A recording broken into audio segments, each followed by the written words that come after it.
کار میکنن پیشنهاد من است که بریزه اعلان نکنن. او برادر تو چه رقم سلفی هستی؟ سلف در صدرش صحابه هست نیست؟ بگوینی کدام صحابه است که در بحث‌های اختلافیه که دیگر کافر و بیدین و توهین گفته باشه؟ جناب ابن مسعود ابو داود حدیث است. او برادر سلفی از خدا بترس. جناب ابو داود حدیث میاره ابن مسعود رضی الله عنه در عرفات و مینا به حاجی 2 رکعت نماز فتوا میته، عثمان رضی الله عنه 4 رکعت. امیالی که مذاهب اختلاف شد، یکی 2 یکی 4 بخونه، اردوش سلفی میشه نمیشه؟ بگو اردوش سلفی میشه نمیشه؟ یکیش به رقم ابن مسعود میشه، دیگهش به رقم کی میشه؟ عثمان رضی الله عنه. ولی زمانی که ابن مسعود پشت عثمان نماز میخونه 4 میخونه، باز پرسانش میکنن تو خود 2 میگفتی 4 خواندی. گفت الخلاف شر، روایت ابو داود است. گفت خلاف شر است، من ناگزیر هستم 4 بخوانم. او برادر سلفی تو دروغ میگی، سلفی نیستی.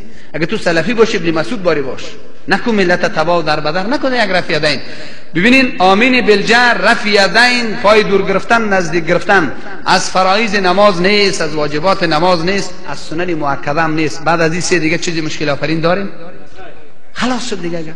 مشکل ما با کسی است که نماز یاد نداره، مشکل ما با کسی است که نماز نمیخونه، مشکل ما با کسی است که میخونه عقیده شرکی است، مشکل ما با کسی است که خشوع نداره. به اونم مردم ما در نماز بریم. اما کسی که نماز خونده، ما براتون اعلان میکنم ولی به دلیل که بر نرفیدین به نامین بالجر، به دست در سینه نگرفتن، کسی جهنم نمیره که دیگه گناه نکنه، دیگه گناه نکنه. از برای خدا چرا تو میکنین؟ پیامبر نازنین اگر تو پایبند نظامش است، قرآن با چند قرائت خونده. عمر فاروق یک نفر میخواست که گردن تو کنه بزنه که قرآن غلط خونده، پیش پیامبر آورد که بخونید اردویتان. گفت از اردویت هم صحیح است. تو آیا امو سند در کجایت میبری که تو اهل سنت والجماعت هم هستی؟ پس از این خاطر این مشکلات است، خیلی مشکلات کلان است. این دوستا میگن که در خب پایایت دور دور بگی، در فاصله میانی پای. تحقیق من این از دوست عزیزم شان ورشا کشمیری را شاگردای یوسف بن نوری میگن و تحقیق عندی عدم التحدید، در فاصله میان 2 پای. گرچه شامی و کتابات 4 انگشت نوشته، اما فرض نگفته، واجب نگفته، سنت نگفته، مستحب گفته. قانونی مستحب مسکد ثواب داره، نکرد هیچ گناه نداره. خلاص گم دیگه، سر چی جنجال است.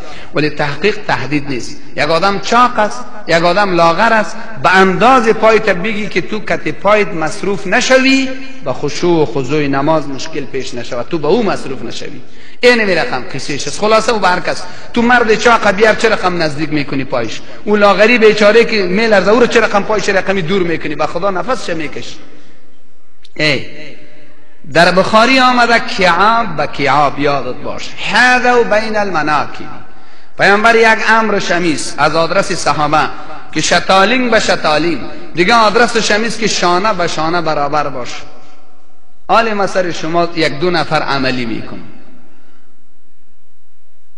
جوان عزیز تو بخیر، نیم جوانم تو بله بیا در میدان، یک جای بتی نیره، جای بتی جوان در میدان جای بتی داشت.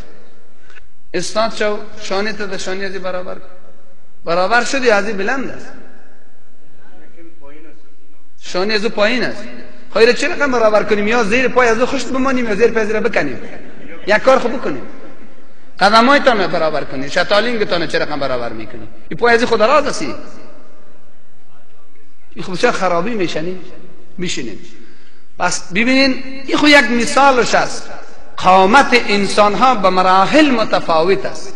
ما نمیتونیم که قامت ها را میتر کنیم، هر کس مطابق قامت در صف اول دوم سیم تنظیم بندی کنیم.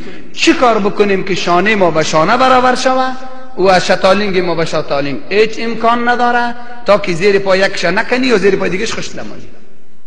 به ایمان بگو داره؟ خیلی چی مراد پیامبر علیه السلام است؟ مرادش اتصال صفوف است، بس خلاص. مراد چی است بگو؟ شاید به تو بگو که از کجا میگی که اتصال صفوف است؟ از بلندی ابوبکر است، پستی علی میگم. از بلند بودن قواره یک صحابه است، پستی دیگهش میگم. چون در عصر پیامبرم نیست صحابه متفاوت الاقدام چیه قامت بودن، فلهذا اتصال مراد است. و در دیگه جایش میگه سد الخلل، و دیگه تعبیر میگه فاصله را گم کو، دیگه جمع تراسو، دیگه جمع با هم متصل باشین. یک حدیث دیگه حدیث تفسیر میکنه، دقیقاً مراد است که خلا در میان 2 صف نباشه، خلا در میان صف نباشه، تنظیم شود صف راست شود. یک طرف راستیش مراد است، یک طرف عدم خلا. دو تا مراد است. یکی راست شود سب در حد امکان و یکی هم که خلا نباشه. این تو خود نمیشه که شانه آدمی پس تا دیگه بلند کنیم زیر پایش خشت بمانیم یا زیر پای زور در زمین. یک مسجد رفتیم یک جای چقر است یک جای بلند، چرا این آدمی دراز ایستاد میشه آدمی یه رقمی میشه؟ یه خم امکان نداره. خب برداشتی توست دیگه.